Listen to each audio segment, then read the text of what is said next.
Hello guys, today I have my very old and good friend Chetan Rathod. We were classmates since 4th standard, and after 10th I moved to Kota and he studied in local Kochi classes, Gurukul classes. There also he managed to secure All India rank of 42. Now he is studying in IIT Bombay, computer science, of course. So now JEE Advanced is 1 month ahead of us, and how should we prepare for that? And major questions Chetan Rathod will answer for us. So let's get started. So 1 month for G Advance, what to do now? What's your take on it? What should ideally a student should do last 1 month? Last month में mostly तो previous year question से solve किए थे, previous year paper solve किए थे. Alternative days पे मैंने सुबह 9 to 12 मैंने पेपर 1 एक सपोज मैंने 2018 या 19 का पेपर उठा लिया, और मैं क्या सुबह 9 to 12 मैंने वो पेपर सॉल्व किया, पेपर 1 सॉल्व किया, और उसके बाद 2 to 5 पेपर 2 सॉल्व किया.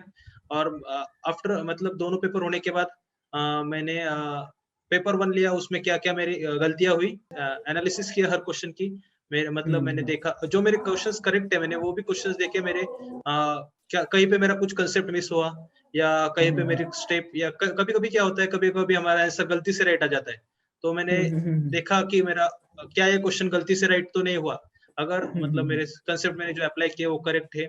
और जो रॉन्ग क्वेश्चन है, मैंने रॉन्ग क्वेश्चंस को मैंने देखा, जो जो मतलब मेरा क्या कंसेप्ट मिस हुआ उस क्वेश्चन में, मैं मतलब मैं क्या पार्ट में मेरा लैक हुआ मैं उस क्वेश्चन में, और जो कंसेप्ट मेरा मिस हुआ, मैंने वो कंसेप्ट मैंने नोट से या कौन से बुक से मैंने पढ़ लिया, और मेरा मतलब कंसेप्ट वापस मैंने कौन से बुक से या नोट से उसे देख लिया, और उससे उस कंसेप्ट से रिलेटेड और कुछ प्रॉब्लम सॉल्व किए. सो मतलब मैं उस कंसेप्ट से कंफर्टेबल हो गया, मैं कॉन्सेप्ट से कंफर्टेबल होने की कोशिश की, या ऐसा मैंने ऐसा टैकल किया मेरा लास्ट 1 मंथ मोस्टली. तो ओके, सो बहुत कुछ किया, मतलब एक दो पेपर के बाद कंसेप्ट रिवाइज करना, उसके वापस वीक कंसेप्ट को की प्रॉब्लम्स वापस सॉल्व करना, ये कितना टाइम यूज करता था तू?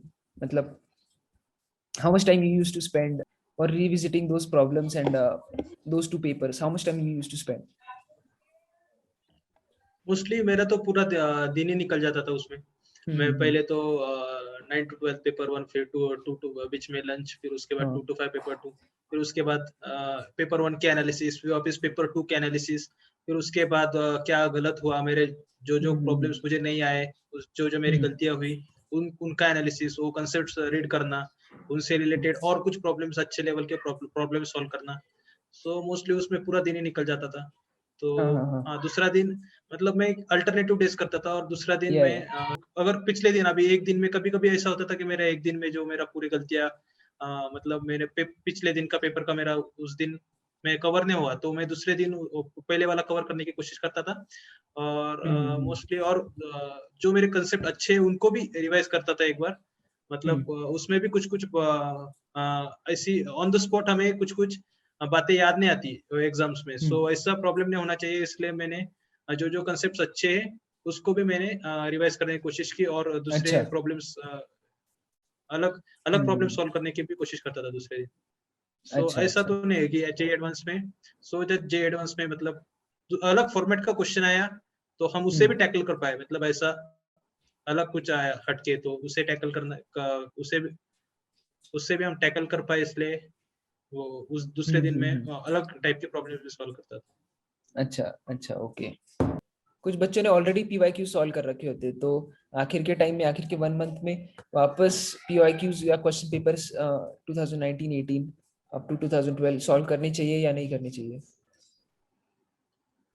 मुझे तो लगता है, मैंने तो पीवाईक्यूज के पहले जो बुक्स पीवाईक्यूज के मैंने लिए थे, मैंने तो वो 2-2 बार सॉल्व किए थे, तो भी मैंने लास्ट मंथ में वापस पीवाईक्यूज के पेपर सॉल्व किए. मुझे लगता है कि ये जो मेथड है मोस्ट एफिशिएंट थे एज सच. मतलब मेरा जो स्कोर, मतलब फाइनल जो जे एडवांस में स्कोर आया मेरा, और जो मेरा पहले मैं घर से देता था पेपर्स, उसमें मेरे को 30-40 मार्क्स का 30 मार्क्स का नियरली आई थिंक इम्प्रूवमेंट आया था इस मेथड से. अच्छा. पहले मुझे सो इस क्योंकि बुक्स में जो होता है, बुक्स में हम चैप्टर वाइज क्वेश्चन सॉल्व करते हैं, तो हम फेमिलियर हो जाते हैं कि मतलब कैसे, अभी एक चैप्टर उठाया हमने, हमें पता है कि इसमें ये कंसेप्ट पूछे जाएंगे, तो हम फेमिलियराइज हो जाते हैं उस कंसेप्ट से। पर अगर हमने अलग से पेपर उठाया तो कैसा, हमारे सामने अलग अलग कंसेप्ट से क्वेश्चन आते हैं, तो हमें एक कंसेप्ट से दूसरे कंसेप्ट में स्विच करने को, मतलब हमारा माइंड उस तरह से कैपेबल हो जाता है कि हम जे एडवांस में फाइनल एग्जाम में हम मतलब उस प्रॉब्लम को हम टैकल कर पाए ठीक से।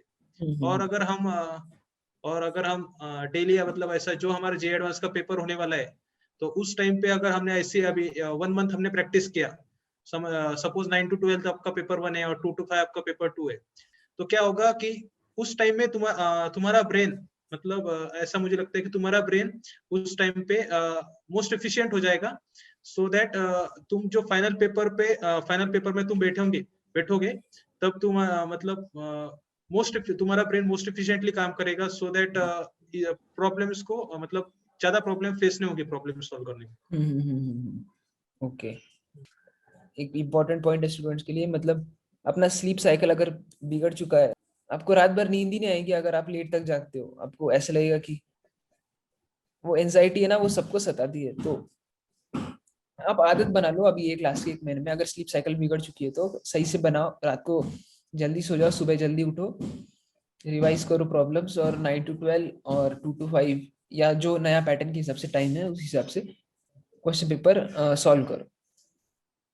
और एक बात है, कुछ कुछ स्टूडेंट्स को आदत होती है दोपहर को सोने की, सो वो एटलीस्ट लास्ट मंथ में तो उसे अवॉइड करो, हाँ हाँ हाँ, वरना तुम्हारा राइट, जो करेक्ट।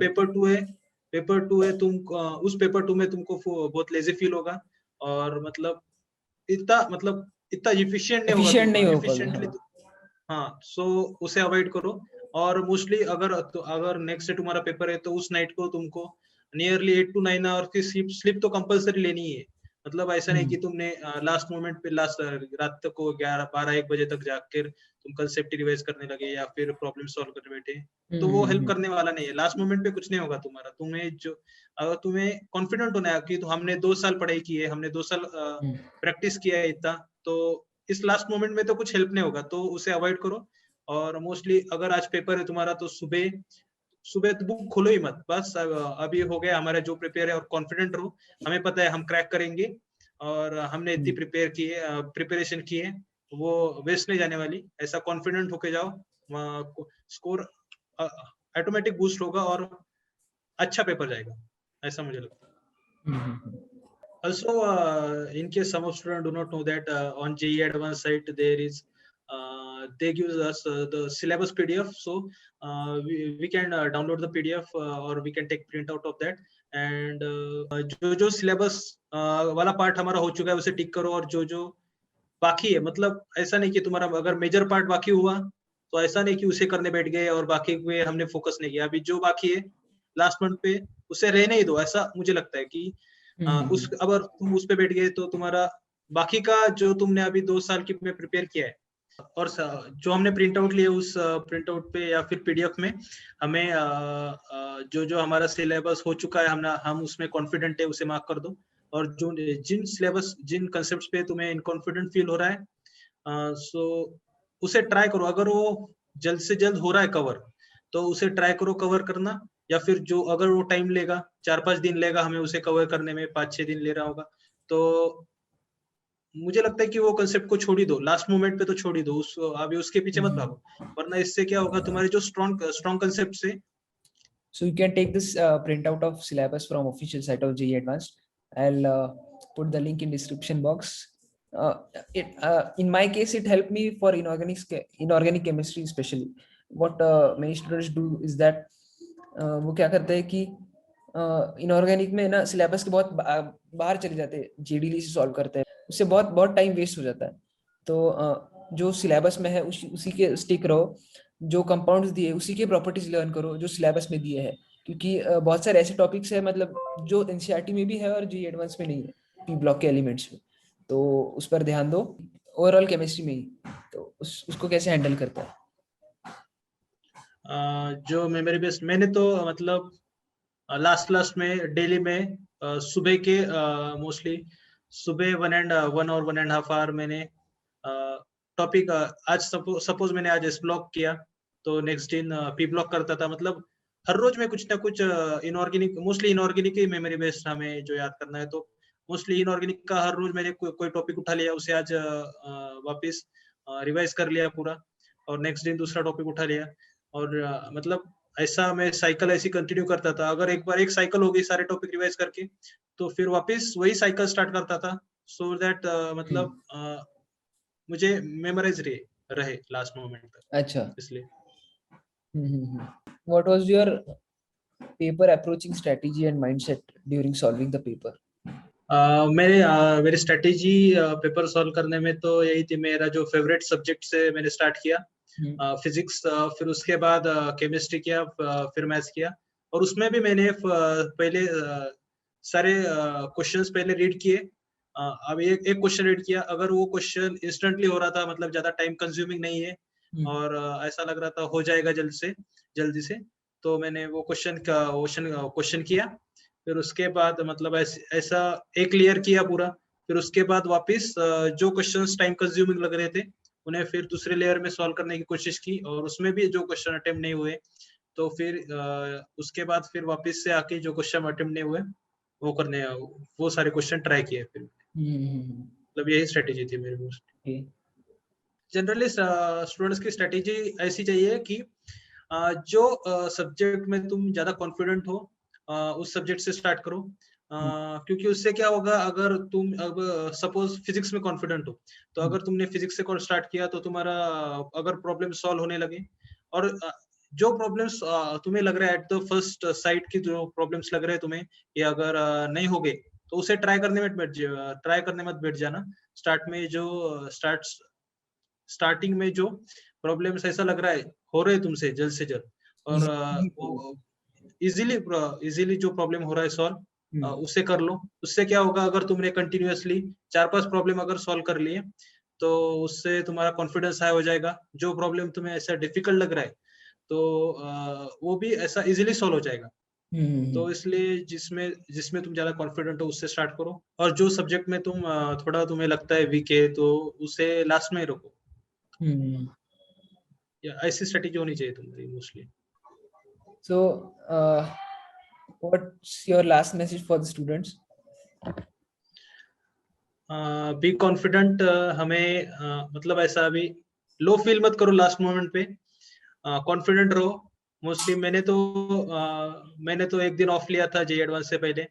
माइंड में मैंने एक ही बात, दिन भर में एक ही बात सोचता रहता था, अभी मैंने 2 साल प्रिपरेशन की है, अभी लास्ट मोमेंट पे ज्यादा टेंशन मत लेना। अभी 2 साल की प्रिपरेशन तो वेस्ट नहीं जाने वाली, और मैंने इतना अच्छा प्रिपेयर किया है, हो जाएगा। अभी इजीली पेपर सॉल्व हो जाएगा। कॉन्फिडेंट था। और कुछ मैंने एक दिन पहले तो कुछ नहीं किया, डे ऑफ लिया, घर के पास में ही वॉक 1-1.5 घंटा वॉक किया। फिर उसके बाद रात को जल्दी सो गया था, और सुबह तो कुछ नहीं किया। मतलब प्रिपरेशन के पॉइंट ऑफ व्यू से मैंने कुछ नहीं किया। और पेपर डे पे काम माइंड रखो, हो सके तो मेडिटेट करो, ज्यादा प्रेशर मत लो, और अपने आप पे कॉन्फिडेंस रखो, हो जाएगा। और पॉजिटिव माइंडसेट के साथ जाओ पेपर देने को। ऑल द बेस्ट सबको एग्जाम के लिए। Thank you.